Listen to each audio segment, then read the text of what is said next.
পাবনার জালালপুরে max school and college একটি ব্যতিক্রমধর্মী শিক্ষা প্রতিষ্ঠান। এই স্কুলে বার্ষিক ক্রীড়া প্রতিযোগিতার কিছু সিলেকশন পর্ব চলছে। এটি ছিল একটি ভাল্লুক দৌড়।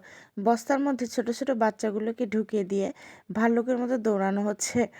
এই দৌড়ে যারা সবার আগে যাবে তাদেরকে সিলেক্ট করা হবে। বেশ মজার ছিল। কিছু কিছু ভাল্লুক দৌড়াতে পারছিল না। অনেক হাসির ছিল, অনেক মজার ছিল খেলাটি। এরপরে ছিল বি গ্রুপের বস্তা দৌড়।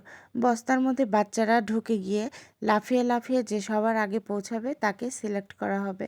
কিছু কিছু বাচ্চারা পড়েও গিয়েছিল।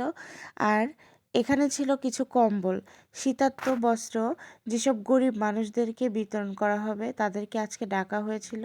তাদেরকে প্রত্যেকের হাতে একটি করে কম্বল তুলে দেওয়া হয়েছে। সব মিলে আজকের দিনটি ছিল বেশ ভালো।